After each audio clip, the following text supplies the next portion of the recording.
오늘 우리가 읽은 본문은 이제 크게 세 가지 주제를 가지고 예수께서 전하시는 말씀인 것을 볼 수 있습니다. 첫째는 간음에 대해서이고, 두 번째는 이혼, 그리고 마지막으로는 맹세에 관한 것입니다.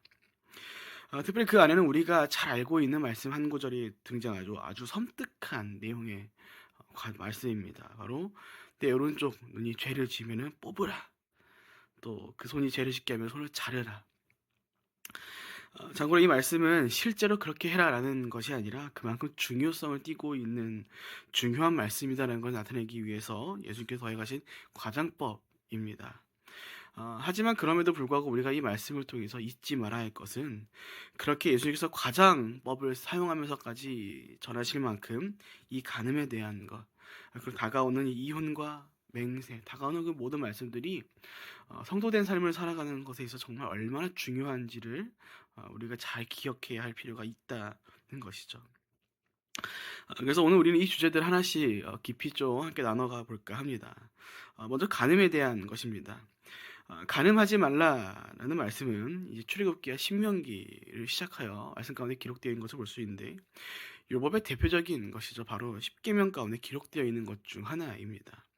그래서 예수님께서 이 간음하지 말라는 말씀을 그냥이 아니라 여자를 음란한 눈으로 바라보는 사람은 누구든지 이미 마음으로 간음한 것이다 라고 말씀을 하시는 것을 우리가 보게 됩니다.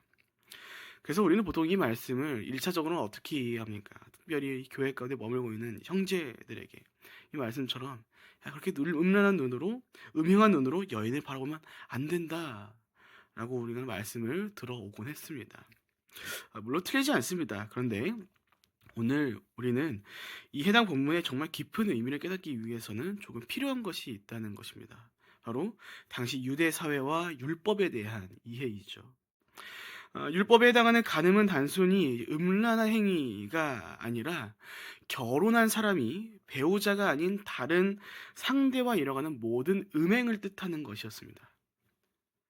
그러니까 이 본문에 지금 나타난 이 음란한 눈으로 여인을 바라보는 그 대상이 누구라는 것을 나타내고 있는 겁니까? 이미 결혼을 한 남성에 대한 것을 뜻하는 것이었다는 거죠. 또한 해당 본문 가운데 나타낸 음란하다에 해당하는 단어인 이제 헬라어 에피디메오는 그 뜻이 원하다 혹은 탐내다 그리고 욕구하다라는 뜻을 갖고 있는 단어였습니다. 즉 해당 본문이 그저 음흉한 눈으로 다른 여인을 바라보는 것이 간음이다라고만 말하고 있는 것이 아니라 지금 결혼한 한 남성이 자신의 사랑하는 아내가 있음에도 불구하고 자기의 마음속에 다른 여인을 원하는 마음으로 바라보게 되는 그 모든 시선들 자체가 간음하는 것이다라고 이야기하고 있는 것이죠. 그래서 해당 본문은 단순히 시선의 문제가 아니다라는 겁니다. 어떤 문제입니까? 이 결혼한 사람의 속사람의 문제, 자신의 생각과 마음의 문제가 크다라는 것을 깨닫게 해주시는 것이죠. 이런 문제가 가장 쉽게 더해졌을 사람들은 누구였는가 하니 바로 당시 유대 사회의 주류를 이루고 있었던 그렇게나 예수님께 혼이 났던 율법주의자들이었다라는 겁니다. 율법주의자들은 우리가 함께 나눴던 것처럼 그들은 율법의 본질을 잃어버리고 형식만을 지키며 살아가는 삶을 펼쳐갔습니다. 그리고 이는 간음에 대한 건 역시 동일하게 적용되는 문제였다라는 것이죠. 율법에 의하면 이 간음함의 죄는 정말 심각한 문제였습니다. 그래서 이것에 의한 형벌은 무엇인가? 죽음이었습니다.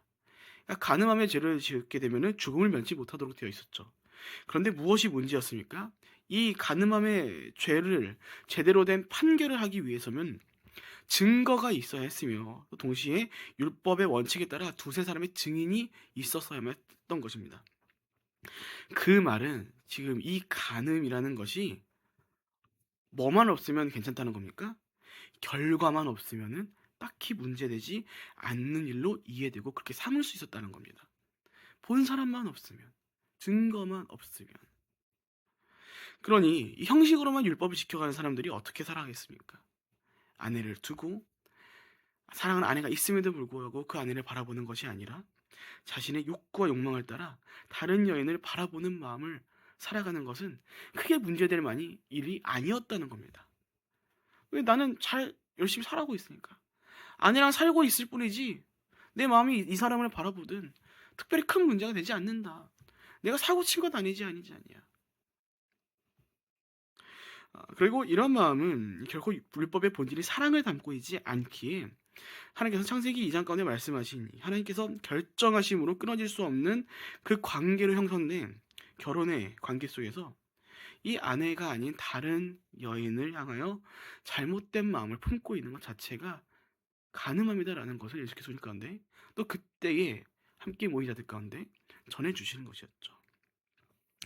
그래서 오늘 예수님께서 이 간음에 대해 말씀하신 것은 단순히 음흉한 눈으로 바라보는 시선의 문제가 아니다라는 겁니다. 그것을 넘어 그런 문제를 만들어갈 수 있는 자신의 속사람의 문제가 가장 크고 중요한 문제다라는 깨닫도록 하시기 위한 것이었죠. 왜입니까? 우리가 결국 삶 가운데 더해가는 모든 선택들은 우리의 속사람으로부터 비롯된 결정이기 때문입니다. 나의 속사람이 어떠냐에 따라서 출력되는 것이 우리의 선택들이기 때문이죠. 예수님께서는 그것을 아시고 이 가늠함의 문제가 결코 그저 음행의 결과로만 판단될 것이 아니라 이미 자기 속에서부터 시작된 문제다라는 것을 가르쳐 주시는 것입니다. 그러니까 그래서 우리가 한편 오늘 말씀을 통해서 무엇을 깨닫는가 하니 크게 두 가지를 조금 생각해 볼 수 있습니다. 첫째는 기독교 윤리적인 차원에서 우리가 이 마음을 지키는 것이 정말 중요하다는 것이죠. 로마서 7장에서 사도 바울은 이렇게 말하죠. 내 속사람이 죄법이 아닌 하나님의 법에 사로잡혀 있어야 한다. 그 두 가지가 항상 내 속에서 싸우고 있다.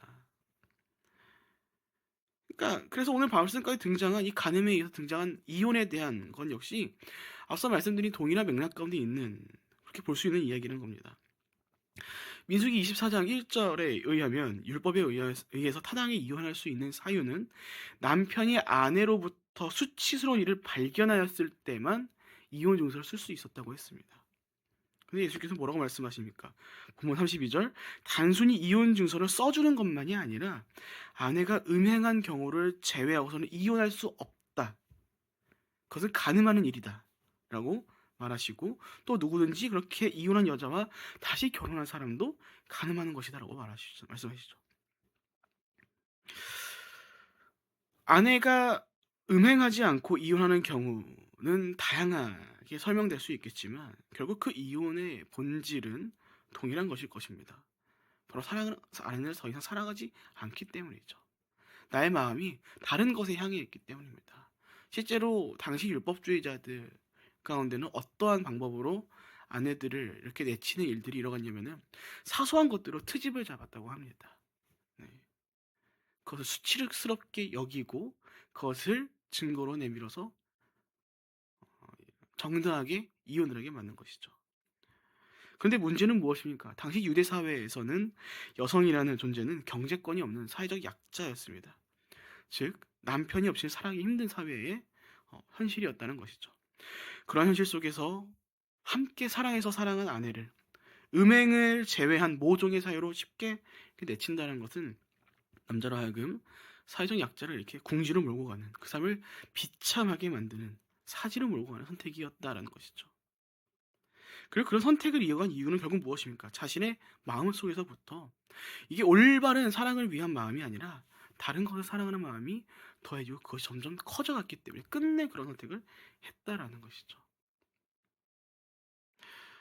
또 한 가지는 오늘 이 말씀은 결코 우리 가운데 기독교 윤리적인 측면만을 보여준 것이 아니다라는 것입니다. 성경을 보면 우리로 하여금 믿는 자들로 하여금 1차적인 혼인의 관계를 나타내는 대상들이 등장하죠. 누구입니까? 바로 우리와 하나님과의 관계입니다. 그래서 이 간음함에 대한 문제는 한편 우리가 무엇을 돌아보도록 만드는가? 오늘 우리 자신이 우리의 속사람 가운데 우리 영혼이 하나님만을 바라보고 살아가도록 하고 있는 것이 아닌 다른 것에 마음을 품고 살아가고 있지는 않은가를 돌아보도록 만들어준다라는 것입니다. 이 말은 영적인 간음함이 우리 가운데 충분히 거할 수 있는 현실을 지금 우리가 살아가고 있기 때문이죠. 그래서 구약 가운데 그런 영적인 간음함을 보고 뭐라고 얘기했던 것입니까? 우리는 우상숭배라고 이야기하는 것입니다.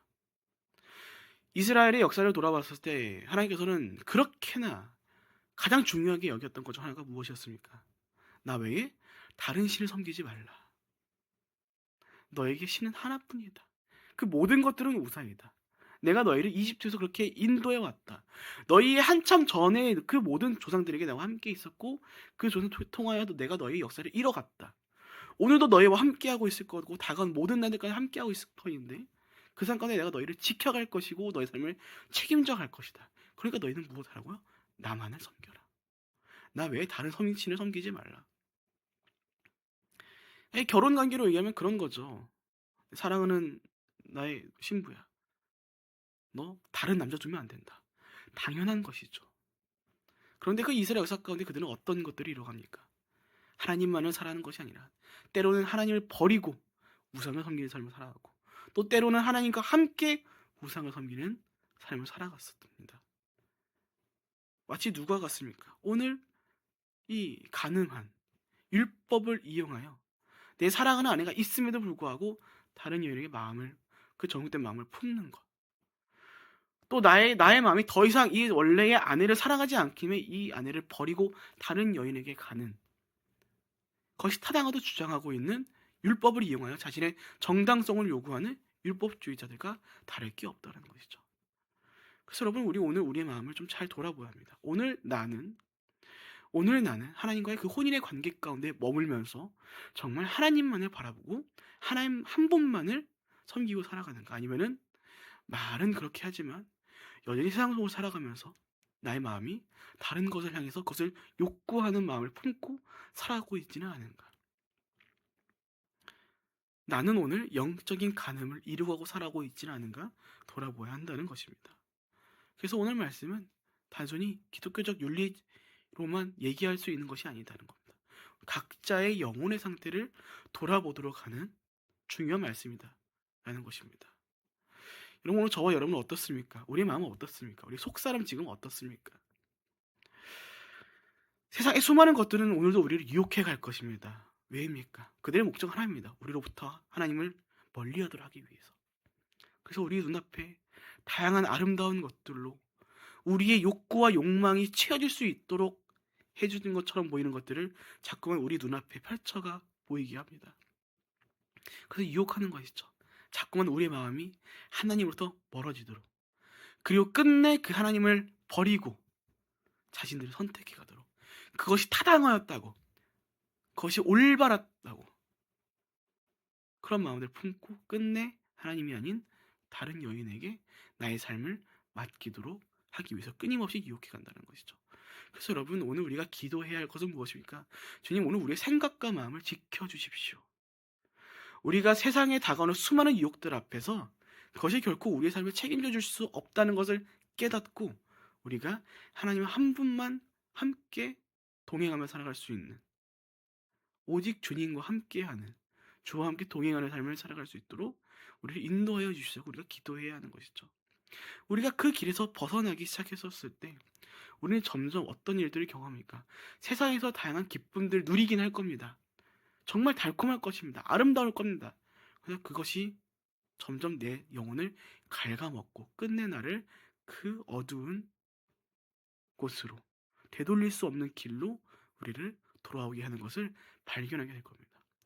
그래서 여러분 우리가 그것을 빨리 깨닫고 돌아오는 게 중요합니다. 같은 길을 걸 때 이 가는 길이 조금만 비틀어지잖아요.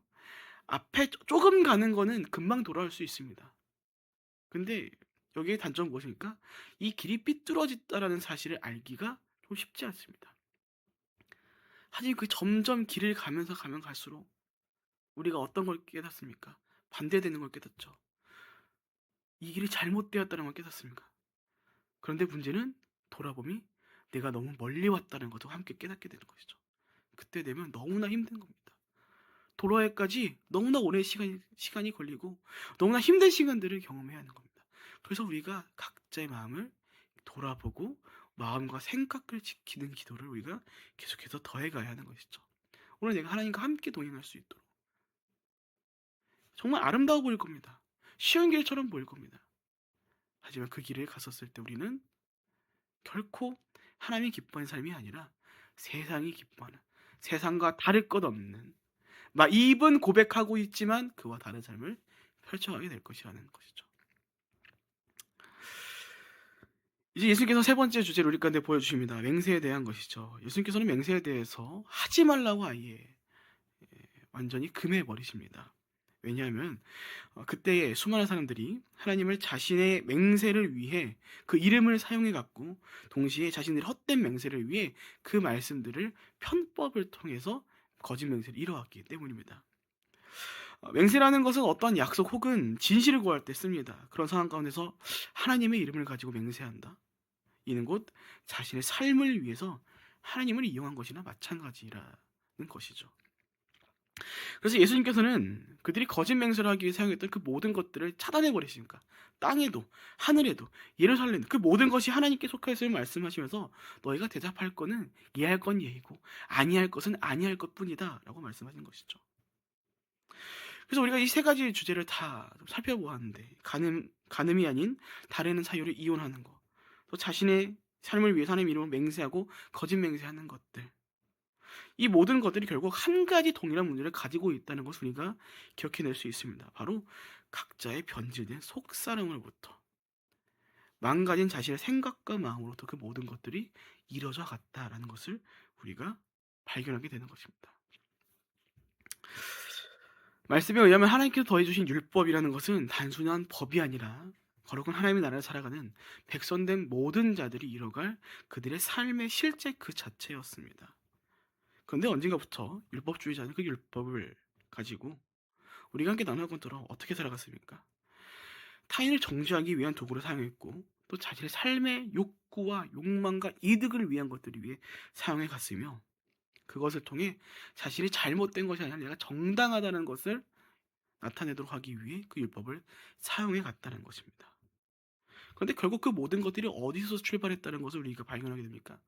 그 망간의 속사람, 그 나의 변질된 마음, 그 병든 나의 영혼으로부터 그 모든 것들이 출발했다는 것을 예수님께서 우리가 보여주시는 것입니다. 사랑하는 여러분, 그래서 우리가 오늘 이를 통해서 좀 잘 돌아보았으면 좋겠습니다. 오늘 우리의 생각과 마음은 과연 무엇이 다스리고 있는가? 오늘날 우리도 이런 현실 속에서 이런 사람들을 가끔 만나곤 합니다. 어떤 사람들을 만나니까 자신이 말로는 믿는다고 하면서 이 성경을 자신이 좋을 대로 해석하고 읽어가고 또 자신의 삶의 이득들을 위해서 나의 욕심을 위해서 이 성경을 사용해가는 사람들을 보죠. 그런데 그런 사람들이 대부분도 무엇하기도 합니까? 성경을 가지고 쉽게 타인을 정죄하기도 합니다. 예수님께서는 율법을 거절하지 않았습니다. 오히려 완전히 완성하러 오셨다고 말씀하시죠. 그래서 예수님께서 말씀하신 겁니다. 지금 율법을 자신들의 욕망과 이득을 위해 사용하면서 스스로 의롭다고 말하는 그 율법주의자들과 바리새인들처럼 살아가는 것이 아니라 자신의 영혼을 돌아보며 점검하며 진정 율법의 본질을 가지고 더 의로운 삶을 너희가 살아가야 한다는 것을 말했죠. 그리고 그것을 넘어 오늘 우리의 영혼이 먼저 그 모든 삶들을 펼쳐갈 수 있도록 그 각자의 삶을 하나님과 함께 동행할 것을 말씀해 주고 계신 것입니다. 그래서 우리가 진정 율법의 본질을 잊지 않고 살아갈 때 우리는 오늘 예수님이 말씀하신 것들을 기꺼이 아름답게 이뤄갈 수 있는 겁니다. 간음하지 아니하고 쉽게 이혼하지 아니하고 아내를 사랑하는 삶을 또 그렇게 자신의 삶의 이득을 위해서 거짓 맹세를 하는 것이 아니라 하나님의 이름을 그렇게 사용해가는 것이 아니라 진실되고 정직한 삶을 살아갈 수 있게 되는 것이겠죠. 그렇게 사랑하는 여러분, 부디 오늘 우리 각자의 마음을 음행으로부터 온 욕구와 욕망이 다스리도록 내버려 두지 마시기 바랍니다. 간음과 이혼과 거짓 맹세, 결국 그 모든 것들은 나의 속사람이, 나의 속마음이, 나의 생각이 거룩함이 아니라 음행에 사로잡혀 있기 때문인 것입니다.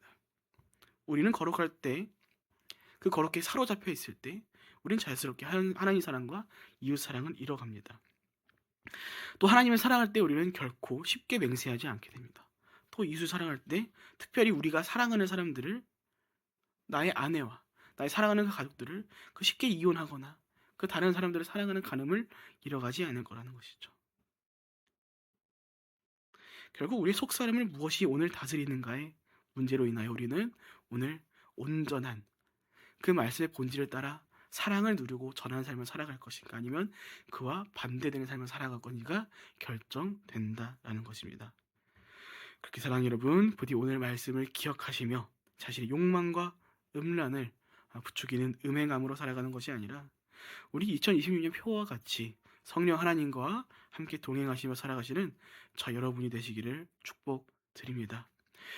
음행을 따라 살아갈 때 우리는 결코 거룩해질 수 없습니다. 거짓된 삶을 살아갈 수밖에 없고 그 삶에는 결코 사랑이 담길 수 없습니다. 율법주의자들과 바리새인들보다 나은 삶은커녕 그들과 별반 다를 것 없는 거짓된 삶만을 살아가게 될 것입니다.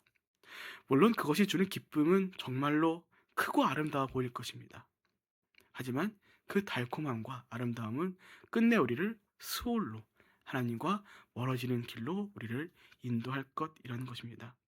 그렇게 부디 그것을 기억하시며 우리가 오늘 무엇을 가지고 무엇을 바라보고 무엇의 다스림을 받아야 하는지를 기억하고 살아가시는, 그로 인하여 끝내 우리가 하나님 기뻐하시는 정직하고 성실하고 진실되고 신실한 삶을 살아가시는 저 여러분 모두가 되시기를 주님의 이름으로 축복드립니다. 아멘. 함께 기도하겠습니다. 사랑과 은혜가 충만하신 하나님 아버지, 원컨대 우리가 오늘 말씀을 기억함으로 말미암아 각자의 속사람을 점검하고 오늘 우리의 욕심과 우리의 욕망을 위해 각자의 삶을 음행함에 맡기는 것이 아닌 우리를 창조하신 그 주의 뜻에 합당한 삶을 살아가기 위하여 각자의 삶을 주님의 뜻에 그 거룩함에 우리가 그 삶을 맡기기를 간절히 기도합니다. 아버지, 원컨대 이곳에 모여 함께 기도하는 모든 자들의 그 부르짖음 가운데 귀 기울여 주시옵고 각자의 삶이 오늘도 거룩한 삶을 살아가기 위하여서 세상 유혹 가운데 홀려 거기에 다스림을 받고 살아가는 것이 아닌 우리가 주의 뜻 가운데 그 말씀 가운데 다스림을 받고 살아갈 수 있도록 우리 생각과 마음을, 우리 속사람을, 우리 영혼을 지켜 주시옵소서. 그로 말미암아 우리가 오늘도 하나님 기뻐하시는 하나님과 함께 동행하며 살아가는 거룩한 삶을 살아가길 원합니다. 아버지, 오늘도 우리를 지켜줄 것을 믿고 나아가오니 우리와 함께 동행하여 주시옵소서. 감사드리며 예수님의 이름으로 기도합니다. 아멘.